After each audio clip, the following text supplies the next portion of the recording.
mbazaniye message uyu munsi ivuga ngo Imana iguhuze n'umuntu agushikana ku ndoto zawe. Tarisisi Hope Ministry TV ni umuryango washinzwe ugamije gufasha abakene, imfubyi n'abapfakazi batagira kirengera, abana baba mwibarabara, abasangwa butaka, abarwariye mu bitaro ndetse n'imfungwa. Nawe nimba hari umusanzu wifuza gutanga, duhamagare cyangwa utwandikire kuri izo nimero ziri kuri screen.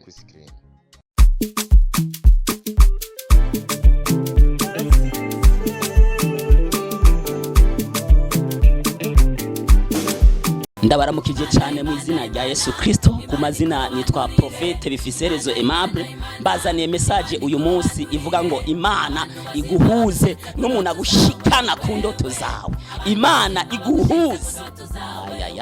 Imana iguhuze n'umuntu agushikana ku ndoto zawe. Apana guhura na ba bantu bagusubiza inyuma, no. Ariko message nzanye ayiti prayer ndatuye mu izina rya Yesu. Aka kanya cyangwa uyu munsi aho uri hose mu by'uwimwo byose, Imana ikuzanire umuntu agushikana ku ndoto zawe. Apana guhura na ba bantu bagusubiza inyuma, no. Ariko Imana iguhuze n'umuntu agushikana ku ndoto zawe.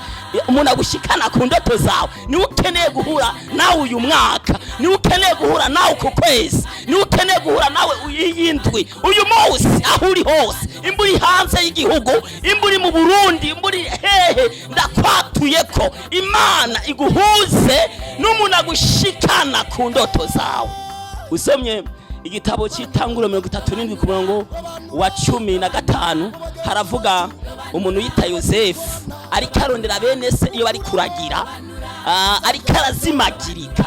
Urashoboka nawe ukaba uri kurazimagirika, birashoboka ukaba uri kurazimagirika muri biriya na biriya wabuze icyo ufata bivanye n'ubuzima urimo. Ariko ndatuye ayiti player, ndatuye mu izina rya Yesu, Imana iguhuze n'umuntu agushikana ku ndoto zawe. Rero Yosefu akiri karazimagirika, Bibiri ngo acahura n'umugabo, acamubwira ngo numvise abiwanyu bavuga ngo bagiye Dotani. Imana rero iguhuze nkuko yahukije Yosefu niyo mugabo. Imana iguhuze n'umugabo, Imana iguhuze n'umugabo agushikana ku ndoto zawe. Uyu munsi uhure n'Imana. Imbugwaye uyu munsi uhure n'Imana. Imburi mu bigerageza uyu munsi uhure n'Imana. Imburi mu bukene, Imana iguhuze n'umuntu agukura mu bwo bukene. Ibe wabuze icyo ukora, Imana iguhuze.